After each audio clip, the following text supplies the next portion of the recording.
Okay, cool. Plan weekly meeting. Anyone know the date? 2nd of February 2022. Okay, Martin, you want to get yours down for posterity? Sure. Hi. So I've been wondering, like, what would you know about Kristen's move to Foundations? Has it happened already, like fully, or like, what's up with like product planning PM? I can attempt to answer that, and then maybe we'll have we'll ask Melissa to update the doc. But yes, the move has happened as of I believe last Friday was her last official day on plan, but she's also out this week, I think. But yeah, she's on Foundations now. I mean, luckily she's still at GitLab. So if we have any questions or need anything, we can reach out to her. But for the most part, Melissa has taken over PM responsibilities for product planning. So any questions you have that you think don't maybe require Kristen to answer, send it over to Melissa, who I think is still out. And if she is, feel free to send it to me, and then I can route it to the right place.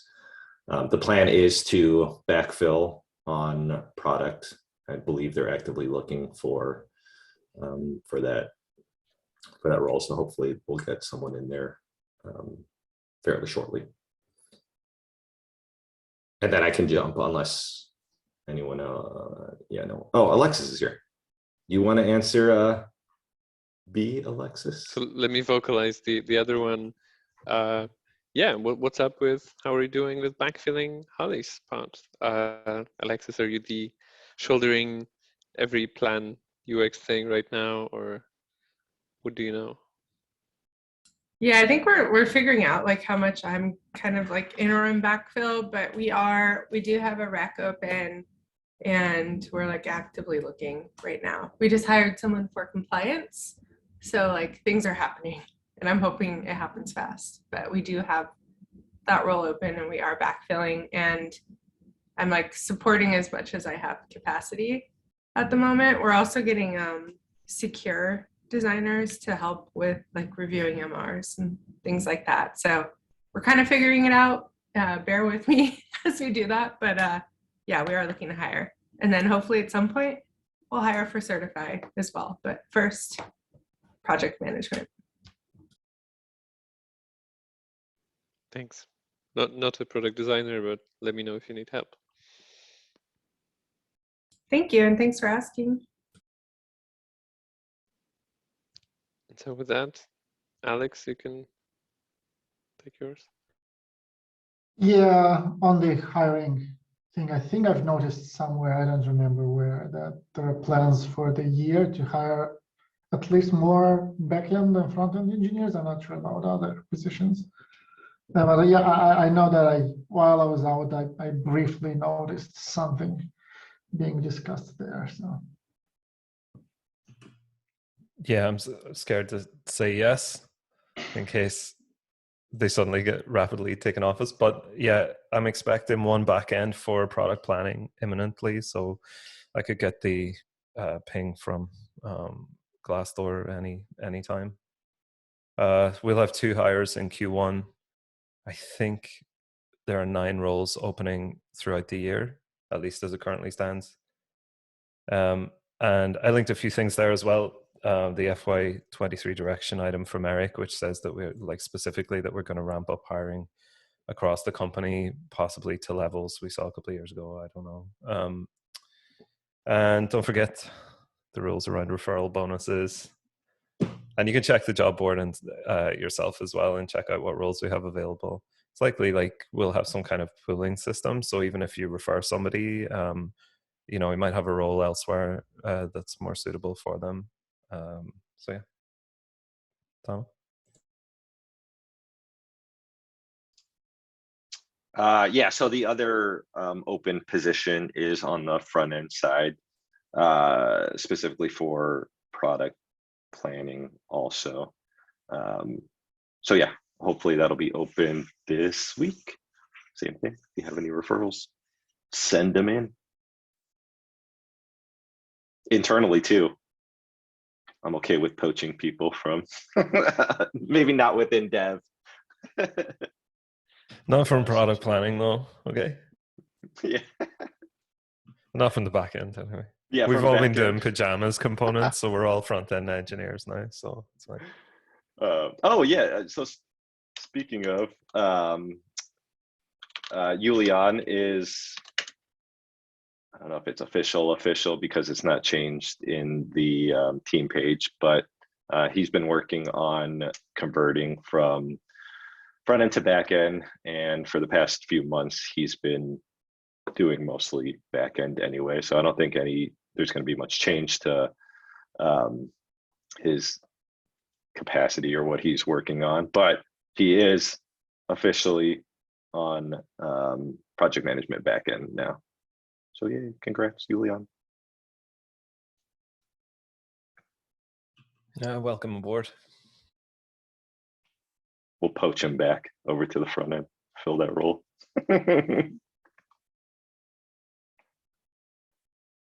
All right.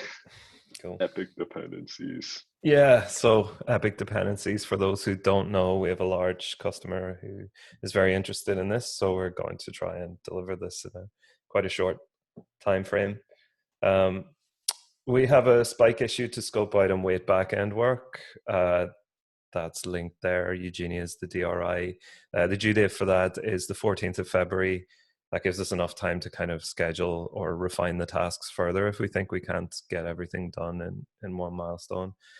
So I thought it'd be a good opportunity to use this meeting to ask what are everyone's main concerns that may block or slow down the work, so that we can get ahead of any of these and maybe even resolve them in advance. So Alexandru, you had a couple of concerns. Yeah, so like the first ones that come to mind are basically how do we handle permissions for the shared epics, and like more so I think the problem is when you share between different hierarchies. And I guess initially I thought of it somewhat differently, but in the light of your comments below that you localize, is perhaps, or maybe this is already solved for the related issues, and we can borrow the logic and the functionality from there. So that's one concern. The other one was regarding the performance, specifically like when you have related epics and you want to list them in any kind of listing view, be it lists or boards or broad mobs or not whatnot. How does that perform? Because now you have to look into more than just one place, right? And we like notoriously building the hierarchies of the epics were fairly slow, and now we add up to that. Maybe that's not a concern for the MVC if we stick only with the widget. Like you can only view related epics within viewing one epic, and then you click and just view the related things. But eventually that will come up as a question, I think, as a issue. The third one is that we did not yet migrate the epics into work items or issues. So adding the related items is kind of adding to that pile of things that need to be done. But yeah, I don't think there is a way out of that in the short term. If you want to do that, we'll kind of have to duplicate the code and then clean it up afterwards, I guess. All right, let's take them one by one. So the first one was permissions, handling permissions between shared epics. So yeah, like we're not doing hierarchies shouldn't matter too much, because currently you can relate to issues that are anywhere in the whole system. What matters is like whether you can see them or not afterwards. So and when when it suggests issues to link, it suggests only from your own project. So it's likely it'll suggest epics only from your own projects or group hierarchy. But if you paste in the link of an epic or an issue, you can relate that issue from anywhere on the whole system. And so that's the behavior that they actually want and that we want to reproduce. And so that puts the onus for checking authentication on the view, right? On the show view instead. So the user who sees it, that determines whether they see it or not, like what their authorization determines whether they can see the issues or not. And in this case, it'll be the epics. There's one thing I think is that in the widget, like if there are 10 issues and you can only see 7 of them, I think the count still says 10. You just don't see 3 of them. But I think that's okay. Like we just want the exact same behavior as for epics. Eugenia, did I miss anything there? No, I think that's right, and I think the count is left like that on purpose for performance. Yes. Yeah, from the performance perspective, I think we kind of run this permission check for every single item. So if the list is long, then you kind of have this performance hit. I don't think there is an easy way right now to say, give me only the linked issues that I have permissions to read or something, not like in one simple query. I think what we do is we load them all into memory and then kind of filter out what we got and return only the ones that you have permissions to view. Yeah. So your second concern was performance of fetching them in a list or a board or a roadmap, but I think that's outside of the MVC anyway, because you would only see them from the epic view itself. Like if you're looking at an epic and you see the widget. I know there are some parts of, I think it's maybe the board or somewhere where you can see the number, or you can filter an issue list by the number of blocked issues, right? So you can say, show me you can sort them by the number of blocked issues. So show me everything in order of which is most blocked or most blocking, but like we won't do that in the first iteration, at least for epics. Yeah, again, for the MVC, that's probably not an issue if we are going to only use the widget within the show epic page, basically. But eventually, that will come up. Yeah. And so your third concern was about work items, and yeah, the only thing I would add there is that like we should do it in a way that makes it maximally easy to merge the two later. So if we can like use a very, very similar join table between epics that we use already for issues, that will make it easier, I think, to migrate. I'd actually argue that maybe just simply copy pasting, like really duplicating code is the easiest way, because then you don't have to think of how do you split it, like how do you reuse code, right? You can simply ignore that code while like handling whatever issues it's doing. But yeah, that's up for discussion, because then like at least from high level to me it seems like that's duplicate code that we can just remove, right? Because it's really isolated to only epics and so on and so forth. So we can drop it and not care about how does that affect the issues code or some other parts of the code.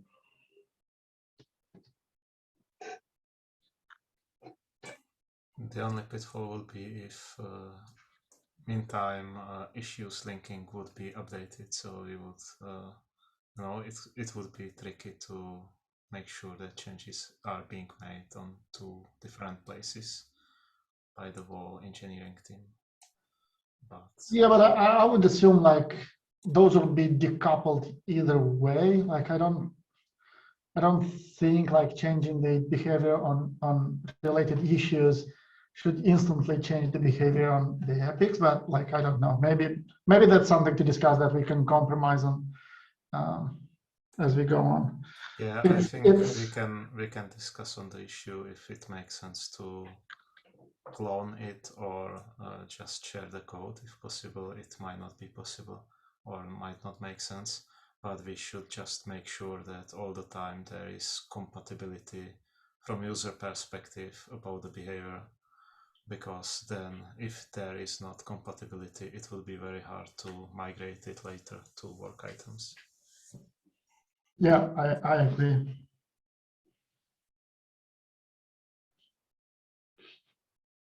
Cool. I had the, so I guess we're out of order, but second concern was that currently the related issues work works entirely over the REST APIs. And ideally, we would just recreate everything. So I'm fine in this instance. From my opinion, it's okay to do everything in REST. But I have a link here from a query to the customer. I don't know if it'll be visible to everyone, but it seems like they prefer to use the GraphQL API. And they have quite a large integration with their current provider. I mean, like it's a substantial piece of software built on top of what they currently use for agile planning. And there seems to be an indication they prefer the GraphQL API. I think if we could cut that out of the first iteration, it would be much easier. I'm not quite sure how to do that. I think we have to clarify it with the TAM and possibly Melissa as well. Alex, you had a comment there as well. Yeah,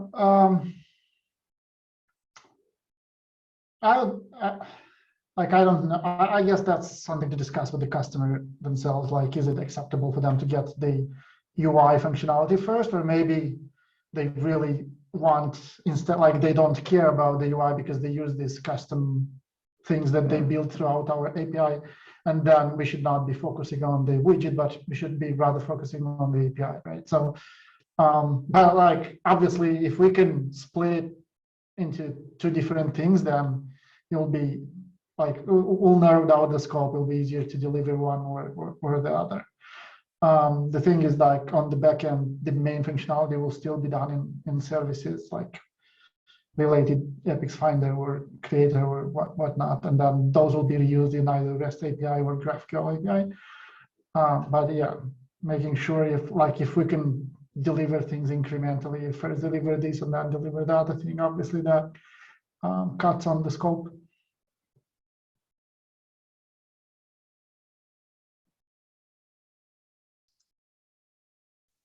Yeah, that's a great. Sorry, Eugenia. Just real quick, that's a great point, Alexandru. In that's something we should ask the customer what they prefer, because I don't think we want to, or we can aim to get both done in refactoring that widget to GraphQL and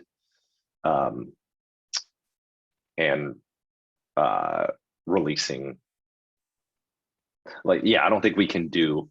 I don't think we can convert it to GraphQL. So if they want to focus on just the API, like if they're not going to use the UI, let's focus on the backend GraphQL conversion. If not, let's just keep the REST API, keep using the REST API. Yeah, but I think that, like, sorry, John, do you think on the back end we would be able to get the GraphQL API built in a single iteration? no, but, and I'll let Eugenia has done more investigation than me on this, like, but to be honest, I don't even think that's what they're asking for, because I think what they want is to be able to quantify the actions people are taking in the UI. So people will relate epics amongst teams using the UI, but they want to be able to draw out all that data into their system so they can observe it at a macro level. So it's not that we would rewrite the whole thing in GraphQL on our side. We would still do everything over REST, but we'd need to add something to the GraphQL API that would specifically allow them to say, give me all related epics to this epic, or all blocking epics, so they can build the tree in their own product as well. So do you see what I'm saying? So it's not like we would have like a create relationship or create epic relationship mutation and all that extra stuff, just that we would have a way to query it using the GraphQL API. I still would rather we didn't include it in the first MVC. Sorry, Eugenia, come on, I'm sure. comment there as well. I think if it wasn't about creating, it wouldn't be that hard to just create an endpoint to see the relationship. But what I was saying is that there's no existing support for GraphQL for related issues. So if it wasn't needed immediately, maybe even if we could wait to build it for work items once they are merged together. Yeah, see, that's what's most worrying to me, like, is that we don't have a precedent for it. Everything else we have a precedent for, and it's quite already challenging to build everything in one milestone. Like I'll take a takeaway from this to clarify it over the next couple of days, and I'll report back in the back end spike what the outcome is. But unless it's a serious requirement, like a hard requirement, I would hope that we could just do everything to just copy what's there for issues already and worry about GraphQL at a later date.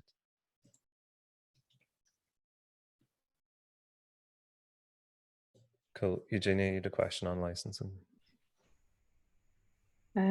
Yes, just if we know the license already. I just guessed it was Automate, but I don't know if it has been discussed.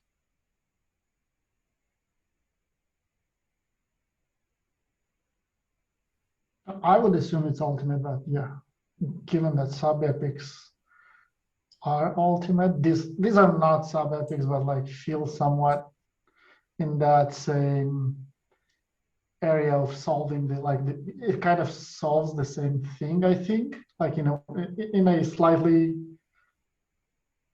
orthogonal way, but yeah, it feels like it's like, again, this is obviously not an answer, like question that I would answer. It's probably a PM question, but yeah, we can always start at the highest level and then move it down, right?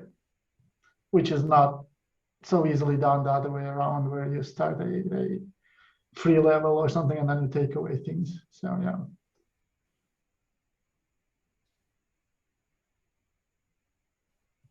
Main concern would be like if we release at a premium level, could somebody approximate the behavior of sub epics without paying for them, using this?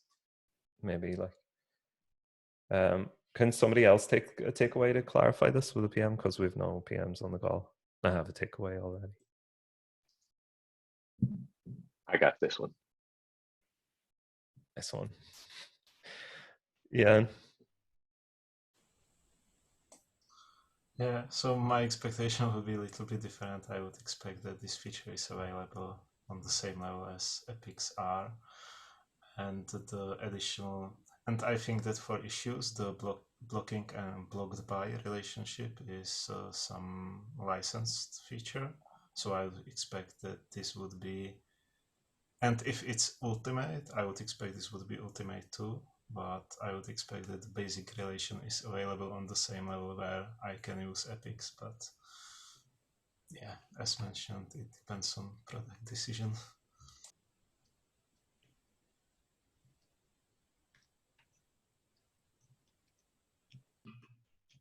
All right, cool. Donald, use the next one.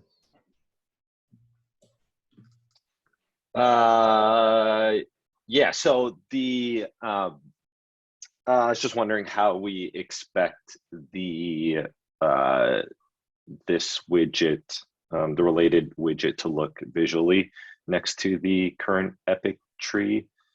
Are we still planning on having both and just laying it next to it, or just, yeah, Alexis, if you've had an opportunity to look at that or not yet?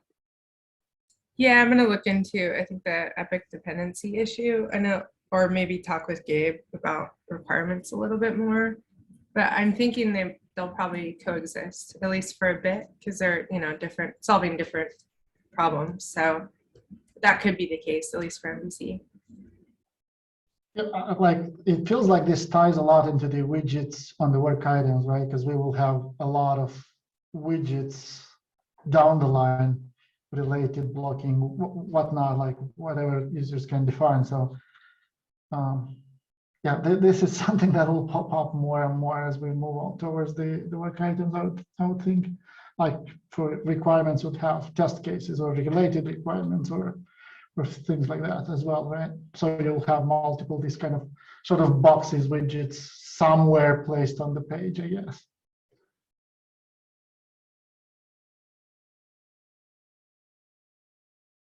Not to throw a spanner in the works, but one thing that's going to be really interesting is I understand down the line at some point we're going to want to have an issue can be in multiple projects and can have different values for the different widgets.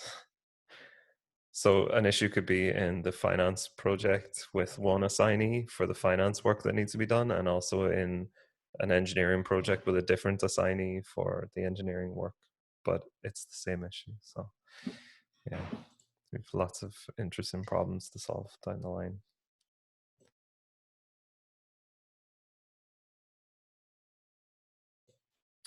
All right, we're out of items. Just surprising. Anyone get anything else before we wrap up the call?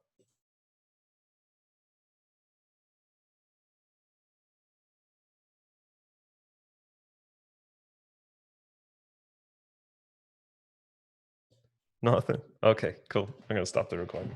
Thanks for coming.